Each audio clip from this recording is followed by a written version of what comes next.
Hello my dear friends, welcome back to fitness Friday. Setup देख के आपको समझ में आ रहा होगा, आज एक टॉक शो है। एक बहुत स्पेशल गेस्ट हमारे साथ जुड़ने वाले हैं। बेंजामिन बटन नाम शायद आपने सुना होगा। आज इंडिया के बेंजामिन बटन से बात करते हैं। आइए जल्दी से शुरू करते हैं।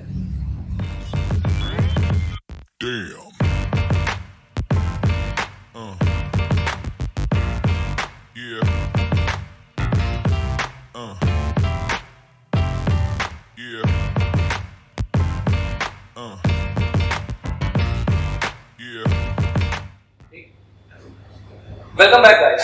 आज हमारे साथ है मिस्टर मयंक। आज हम बात करने वाले हैं कि इन्होंने अपनी फिटनेस जर्नी कहां से स्टार्ट करी, कैसे स्टार्ट करी, और आपके साथ अपने सारे एक्सपीरियंसेस शेयर करेंगे। इनकी एज गेस करिए आप लोग, मैं नहीं बताने वाला हूं, इनसे ही पूछते हैं। Hello mister Mayank, welcome to fitness Friday. कैसे हैं आप? बिल्कुल सही है। सो ऑडियंस को बताइए एक बार अपनी एज, अगर आप माइंड न करें तो। नहीं, बिल्कुल नहीं। मैं अर्ली 80s में मैं पैदा हुआ था। टुडे आई एम क्रॉस 43, मेरा 44 चल रहा है। 44 देख लीजिए भाई, 44 साल का आदमी है। और अगर मेरे बगल में न बैठा हो तो कोई धोखा खा जाए कि 30-32 साल का आदमी है। जो इस फिटनेस फ्राइडे में आप अभी तक हमने बात करी है, वो इसी बारे में बात करी है कि आपको अपनी फिटनेस कैसे मेंटेन करनी है। तो आपने कहां से अपनी फिटनेस जर्नी स्टार्ट करी? ये बचपन से था, आपके फ्रेंड सर्कल में आपने देखा कोई फिट फ्रेंड, या कहां से स्टार्ट करी आप? जैसे मैंने बताया कि I was born in early 80s, तो वो ऐसा समय था जब मोबाइल फोन्स नहीं थे, टीवी भी बहुत कम घरों में था। तो छोटे में हम लोग मोस्ट ऑफ द टाइम पढ़ाई के बाद बाहर ही स्पेंड करते थे, खेलते कूदते।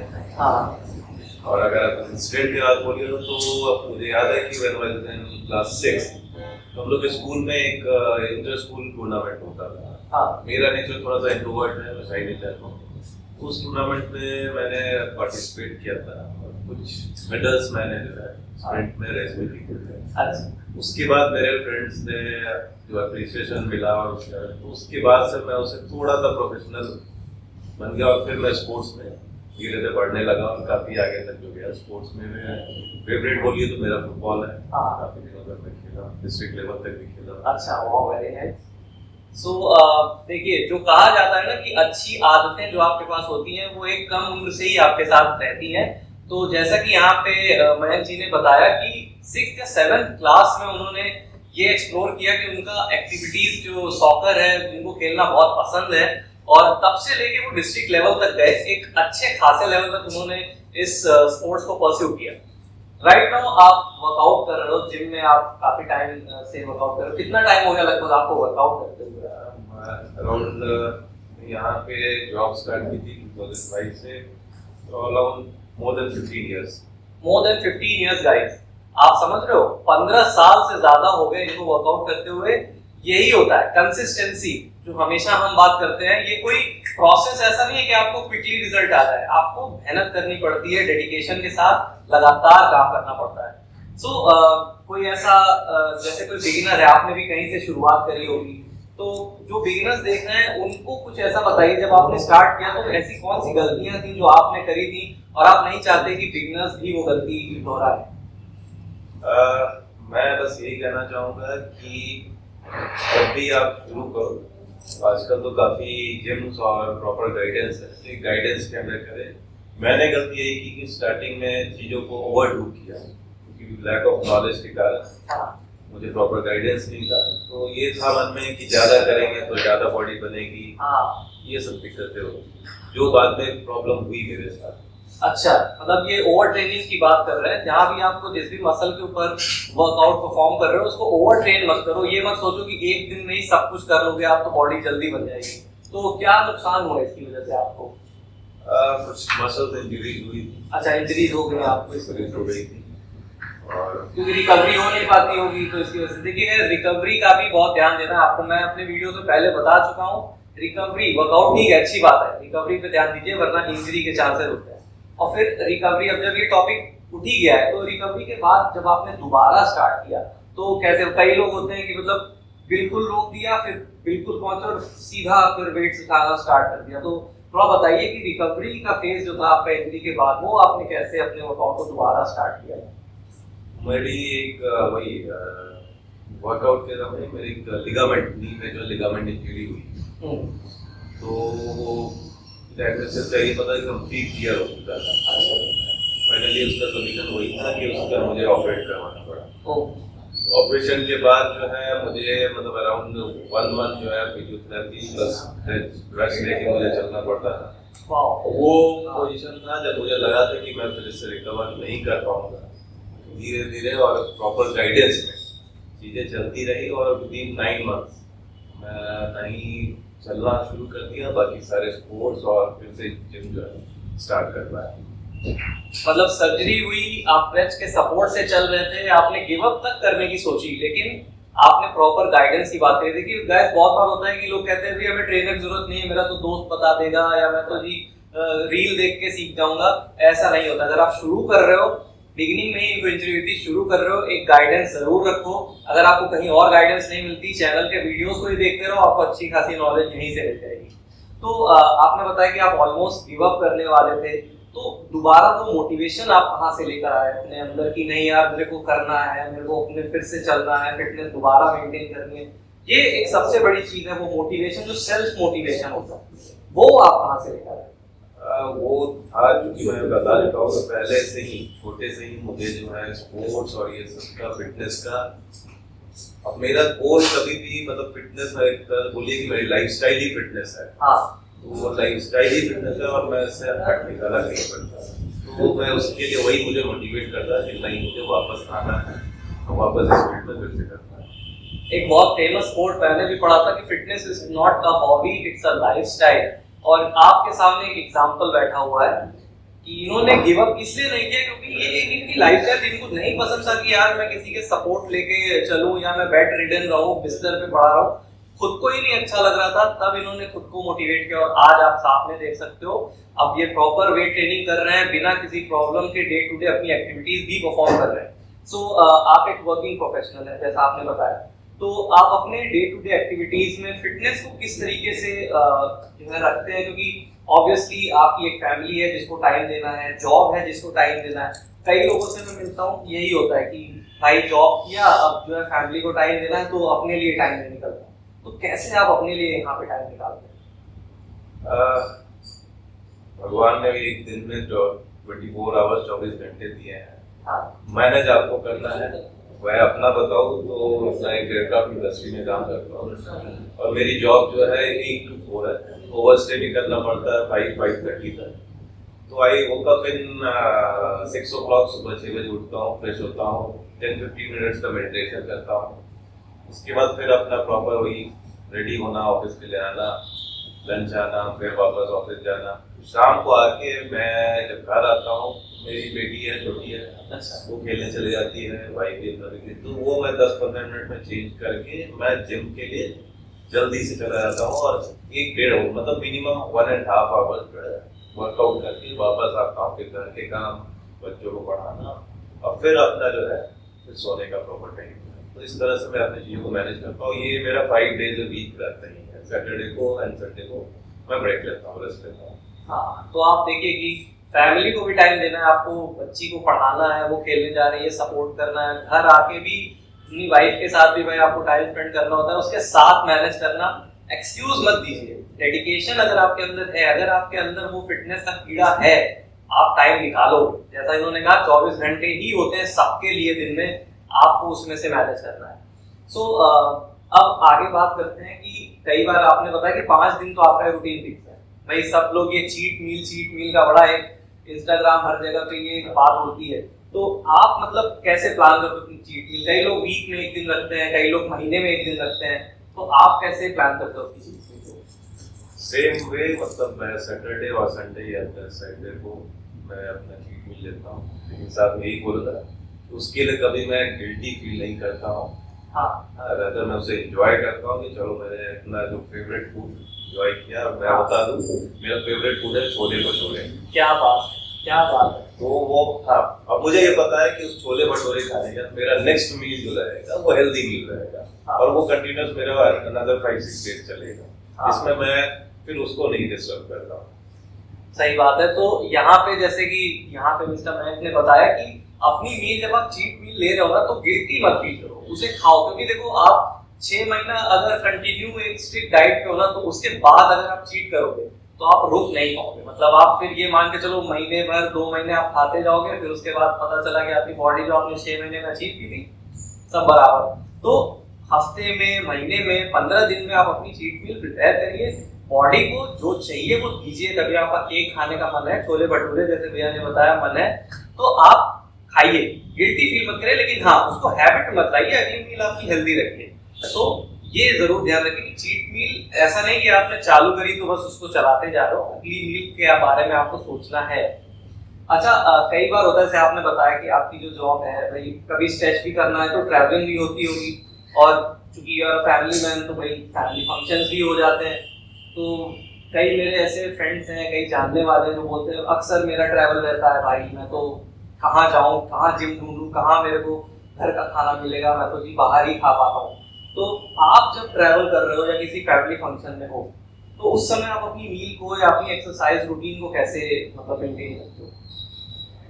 उसके लिए मैं वो चीज़ करता हूँ, एक अपने जॉगिंग शूज साथ में लेके चलता हूँ। हाँ। और एक शॉर्ट्स और अपना वो रखता हूँ। रूटीन वही है मेरा, और जहाँ भी रहता हूँ वही मॉर्निंग में 6 बजे उठता हूँ, फ्रेश होता हूँ मेडिटेशन के बाद। अगर मैं बाहर हूँ तो मैं शॉर्ट्स अपने जॉगिंग शूज पहन के वॉक पे निकल जाता हूँ। ब्रिस्क वॉकिंग रहती है, वो करके आता हूँ। और कुछ बेसिक एक्सरसाइज जो बोलते हैं, पुशअप्स हो गए, हाँ। कहीं कुछ लटकने के लिए मिल गया तो चिनअप्स कर लिया, स्क्वाट्स कर लिया, बस दैट्स इट।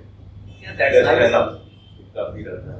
मतलब आपको अगर मेंटेन रखना है, एक आध दिन 2 दिन के लिए बाहर जा रहे हो आप, तो थोड़ा बहुत हल्की फुल्की brisk walking, body weight exercises आप बिल्कुल सही ट्रैक पे हैं। अच्छा, अब ये बात तो ठीक है, ब्रिस्क वॉकिंग करते हो तो ये एक बहुत कॉमन एक डिबेट चलती रहती है कि स्ट्रेंथ ट्रेनिंग कार्डियो, तो आपका क्या स्टैंड है इस पे? आप मतलब अपने वर्कआउट को कैसे प्लान करते हो कि ज्यादा फोकस रखते हो किसी एक पे, या दोनों को बराबर रखते हो, या किसी पर्टिकुलर दिन आप सिर्फ कार्डियो ही करते हो? ऐसा मतलब कैसे प्लान करते हो अपने वर्कआउट को? मैं दोनों मिक्स करता हूँ, और मैं यही बोलूँगा why choose one when I do both. हाँ, तो दोनों कर सकता हूँ, मैं दोनों करता हूँ। मुझे जो पसंद है, मुझे एथलेटिक बॉडी पसंद है। हाँ, तो बोलिए सर्वे करने पे अगर बोले तो मेरे जो फेवरेट जो आती है वो एथलेटिक बॉडी आती है, एथलेटिक बॉडी। तो उसके लिए जो है मैं स्ट्रेंथ के बाद कार्डियो 10-15 मिनट 20 मिनट का जरूर करता हूँ। तो उस कार्डियो में आप मतलब रनिंग वगैरह करते हो, नॉर्मल वॉक करता हूँ, हाँ, साइकिलिंग कर लेता हूँ, हाँ, ये सब मिक्स करके मैं कार्डियो कर लेता हूँ। ओके। और एक जैसे आप 40+ है तो कई लोगों का ये रहता है कि भाई सप्लीमेंट लेंगे तो क्या होगा, अब मेरी एज हो रही है। कई लोगों को जैसे थोड़ा बहुत, किसी को डायबिटीज का इशू है, किसी को हाई ब्लड प्रेशर है, लोग घबराते हैं इन चीजों से। तो पहले तो आप बताइए कि आप वे प्रोटीन या कोई सप्लीमेंट यूज करते हैं? बिल्कुल, मैं वे प्रोटीन यूज करता हूँ। कितना टाइम हो गया लगभग वे प्रोटीन? सेम, मैं स्टार्टिंग से अराउंड 10-12 ईयर से 10-12 साल से मैं यूज कर रहा हूँ। 10-12 साल से वे प्रोटीन। देखिए, कोई स्टीरॉयड नहीं होता, whey protein is a dietary supplement जो आपको आपके खाने से न्यूट्रिशन नहीं मिलता, वे प्रोटीन आपको देता है, वो सिंपल। 10-12 साल से भैया बता रहे हैं वो यूज कर रहे हैं, और अभी भी यूज कर रहे हैं, ऐसा नहीं कि उन्होंने छोड़ रखा है। So it's completely safe. Make sure सामान जो आप यूज कर रहे हो वो जेन्युइन हो, असली सामान यूज करो आप। एक मैं छोटा चीज को और ऐड करना चाहूँगा, अगर आप लोग ये मतलब मिथ है, लेकिन अगर आप लोग ध्यान देंगे कि जो छोटे बच्चे आपके यहाँ होते हैं, आप दूध में उनको हॉर्लिक्स और 10 तरह की चीजें देते हैं जाके, बॉर्नवीटा क्या है, तो कभी आप वो देखिए उसमें क्या रहता है, दैट्स आल्सो ए सप्लीमेंट। जी, बच्चे जो ग्रोइंग बच्चे होते हैं उनको प्रोटीन की बहुत जरूरत है। क्योंकि हम लोग की कंप्लीट बॉडी जो छोटे साइंस में पढ़ा गया, बिल्डिंग ब्लॉक्स ऑफ बॉडी जो सेल्स होते हैं, वो प्रोटीन से बने होते हैं। प्रोटीन की रिक्वायरमेंट सबसे ज्यादा है बच्चों को। इवन जो वर्किंग नॉर्मल हम लोग जैसे वर्किंग जो बॉडी बिल्डर्स नहीं, उनको तो डबल है। बिल्कुल। तो हम लोग जैसे नॉर्मल वर्किंग लोग, उनको भी प्रोटीन की अच्छी खासी जरूरत है। मतलब बोले थे नॉर्मल बोले वेट से आप पॉइंट अपने 9-170 अप्लाई कर दी। अगर सपोज मेरा वेट 70 है तो 0.9 मतलब 60 ग्राम्स 55 ग्राम्स ऑफ प्रोटीन मुझे चाहिए, जो कि आप नेचुरली अपने घर में, और हम लोग अगर इंडियन फूड देखते हैं अपने घर में देखते हैं तो दिन भर में एक मुट्ठी दाल में पूरा घर खा रहा है। इसके अलावा प्रोटीन के नाम पे हम लोग को कुछ नहीं मिलता है। दाल रहती है, चावल रहता है, रोटी रहती है, सब्जी रहती है, सब कुछ रहता है, लेकिन प्रोटीन के नाम पे कुछ नहीं रहता है। तो कहीं ना कहीं से आपको आप 20 ग्राम, 25 ग्राम, 30 ग्राम आप कर लेंगे नेचुरली, लेकिन बाकी के लिए आपको सप्लीमेंट करना पड़ेगा अपनी बॉडी को। देखिए, इंडियन डाइट जो एक नॉर्मल हाउस होल्ड डाइट है जिसमें दाल चावल रोटी सब्जी देखते हो, it's called a peasant diet. तो जब हम बहुत पुराने टाइम में हम किसान वगैरह का काम किया करते थे, तो अब ये इट्स रिच इन कार्ब्स, क्योंकि आप खाने के बाद फिर से खेतों में काम कर रहे हो या फिर अगर कोई बिजनेस फिजिकल एक्टिविटी कर रहे हो, इट्स फाइन फॉर यू। लेकिन अगर आपकी जॉब ऐसी है कि आपको घंटों बैठना है, आप सिटिंग जॉब पे हो, ये डाइट खा के सोच रहे हो कि जी मैंने तो हेल्दी डाइट ली, ठीक है, एक हद तक ये हेल्दी है क्योंकि घर का खाना है, बट क्या इससे आपको प्रॉपर प्रोटीन मिल रहा है, प्रॉपर न्यूट्रिशन मिल रहा है? नहीं। और इसीलिए ये प्रॉब्लम आती है कि ओबेसिटी की प्रॉब्लम है, कोलेस्ट्रॉल बढ़ रहा है, आपका पेट नहीं कम हो रहा है, क्योंकि आप प्रोटीन डाल ही नहीं रहे हो अपनी बॉडी में। मसल बचेगी कहाँ से? बनना छोड़िए, बचेगी ही नहीं। तो सप्लीमेंटेशन तो जरूरी हो जाता है। अगर आप वे प्रोटीन अफोर्ड कर सकते हो तो जरूर लो, नहीं तो एग्स वगैरह, फिश वगैरह भी आप अपनी डाइट में ले सकते हो। इससे ये पूछते हैं आप वेजिटेरियन हैं या फिर नॉन वेजिटेरियन? आप नॉन वेज लेते हो, तो मतलब अपने मील में आप रोज नॉनवेज रखते हो या फिर?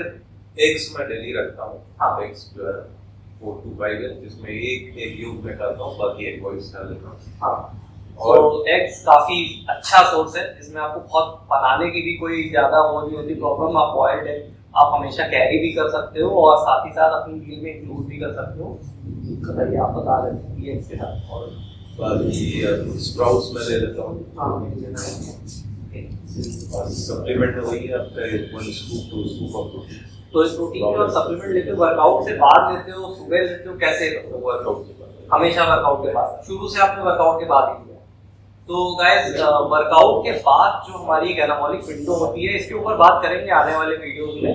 तो लोग कहते हैं कि वर्कआउट के बाद अगर आप अपनी बॉडी को सप्लीमेंट देते हो, प्रोटीन अच्छा रिच प्रोटीन का सोर्स देते हो, जरूरी नहीं कि आप एक प्रोटीन दे दो, अगर आप रिच सोर्स देते हो प्रोटीन का, तो उसके अंदर बॉडी जो है वो तेजी से अब्सॉर्ब करती है उन न्यूट्रिएंट्स को। तो ये रीजन होता है वर्कआउट के बाद, मोस्टली वर्कआउट के बाद लोग प्रोटीन को प्रेफर करते हैं। तो एक बात और, जैसे आपका एक फ्रेंड सर्कल होगा, एक ग्रुप होगा, तो अपने ग्रुप में are you the only one जो वर्कआउट करता है या फिर आपका पूरा ग्रुप भी मतलब सारे के सारे वर्कआउट वाले बंदे हैं? अगर मैं बोलूँ, अगर सपोज मेरा 100 का ग्रुप है तो उसमें 3% होगी जो अपने हेल्थ पे ध्यान देते हैं। ये प्रॉब्लम निकल के आती है हमारे यहाँ पे। आप देखोगे इंडिया में लगभग जो 40 प्लस जो भी पॉपुलेशन है, वो अपने हेल्थ को लेकर बहुत ज्यादा कॉन्शियस नहीं है गाइस। 100 में से 3%, 3 लोग बहुत बहुत कम परसेंटेज है। आप अगर अपने किसी बड़े भाई से, अपने चाचा से, पापा से बात करो, उनको मोटिवेट करो कि दिस इज द टाइम, ये टाइम अब रिटायरमेंट देखने का नहीं है, दिस इज द टाइम जब आप स्टार्ट कर सकते हो अपनी लाइफ के लिए। Fitness is very important. एक अच्छी लाइफ होगी आपकी, टेंशन फ्री, और टेंशन फ्री और मेडिसिन फ्री। आप मेडिसिन फ्री से बात करते हैं, आप किसी तरीके की आज कोई मेडिकेशन ले रहे हो, कोई हाई ब्लड प्रेशर, डायबिटीज नहीं। देखिए, एक अच्छी लाइफस्टाइल जिसमें अच्छा न्यूट्रिशन होगा, अच्छा वर्कआउट होगा, स्ट्रेंथ ट्रेनिंग होगी, आपको ब्लड प्रेशर नहीं होने वाला, आपको डायबिटीज नहीं होने वाली। ऐसा नहीं है कि मतलब मैं कह रहा हूँ तो ऐसा है, ये बहुत ज्यादा होता है कि ये आप अवॉइड कर सकते हो। कई बार कई फैमिली की वजह से, हेरिडिटरी या फिर जेनेटिक्स की वजह से प्रॉब्लम्स हो सकती है, लेकिन आप अवॉइड कर सकते हो काफी हद तक। आप 44 भैया की एज है, कोई मेडिसिन भैया अभी नहीं लेते हैं, that's a very promising thing. और हम उम्मीद करते हैं कि आप ऐसे ही आगे बढ़ो, आप बिल्कुल कभी आपको कोई मेडिसिन लेने की जरूरत ना पड़े। एक लास्ट बात हम पूछना चाहेंगे, जो आपकी एज में लोग हैं जो भी फिटनेस पे बिल्कुल ध्यान नहीं देते, थोड़ा सा डरते भी हैं कि यार मैं बहुत ज्यादा वेट हो गया है, कैसे चालू करूं, स्टार्ट कहाँ से करूं। तो एक एक्टिव और हेल्दी लाइफस्टाइल वो अगर चाहते हैं शुरू करना या फिर कंटिन्यू करना, तो आप क्या उन लोगों को सजेस्ट करना चाहेंगे? मैं तो यही बोलूंगा कि नॉट ओनली जिम, आपको जिस फॉर्म में भी आपको एक्सरसाइज पसंद है, आपको वॉक करना चाहते हैं, आपको रनिंग पसंद है, आप योगा करना चाहते हैं, मतलब एनी फॉर्म, जिस फॉर्म में भी आप एक्सरसाइज कर रहे हैं, आप अपने लिए टाइम निकालिए। वो टाइम आप अपने लिए नहीं, अपने फैमिली और अपने जॉब के लिए निकालें, क्योंकि अगर आप हेल्दी रहोगे तभी आप अपने फैमिली को सपोर्ट कर पाओगे या जॉब कर पाओगे सही से। तो मैं यही कहूँगा कि मतलब इवनिंग में और मॉर्निंग में जो लोग सुबह जल्दी उठ जाते हैं, बिल्कुल अपने टाइम निकालिए और धीरे धीरे शुरू कीजिए। धीरे धीरे शुरू कीजिए, कोई हड़बड़ी नहीं है, चीजें होने में टाइम लगता है, मैजिक नहीं एक्सपेक्ट कीजिए, टाइम लगेगा लेकिन रिजल्ट्स मिलेंगे। क्विट नहीं करना है बस। जैसा कि आपने सुना, आप जो टाइम अपने फिटनेस के लिए निकालते हो वो सिर्फ आप अपने लिए नहीं निकालते हो। अगर आप फिट रहोगे, अच्छे मूड में रहोगे, या आप अपनी लाइफ अच्छे से रखोगे, आप अपनी फैमिली को टाइम दोगे, अपने जॉब में एक्सेल कर पाओगे, किसी भी रूम में एंटर करोगे तो आपको एक कॉन्फिडेंस रहेगा उस चीज का। सो ये जो टाइम आप वर्कआउट अपने फिटनेस के लिए निकालते हो, this is not only for you, ये आपके आसपास रहने वाले हर किसी को इफेक्ट करता है। इमेजिन करिए उस फैमिली को जिसमें कोई बीमार है, कोई हॉस्पिटलाइज है, वो पूरी फैमिली डिस्टर्ब रहती है। और अगर कोई हेल्दी है, कोई बिल्कुल चिल्ड आउट है, अच्छे से एंजॉय कर रहा है, तो पूरी फैमिली खुश रहती है। तो इस बात को ध्यान में रखते हुए आज के वीडियो को खत्म करते हैं। उम्मीद करते हैं कि आपको कुछ नया सीखने को मिला होगा। इनके एक्सपीरियंस से आप भी नॉलेज गेन कर पाएंगे। बहुत जल्दी मिलते हैं कुछ नए टॉपिक के साथ। जल्दी और चैट शोज आएंगे, टॉक शोज हम बात करेंगे। और तो आज के वीडियो में बस इतना ही। Thank you so much for watching. अब आपके होते हुए भी उसको साले बच्चे कट पहन के नाचो भी तुम लोग। फ्रैंक्स थोड़ी देखना है हमको।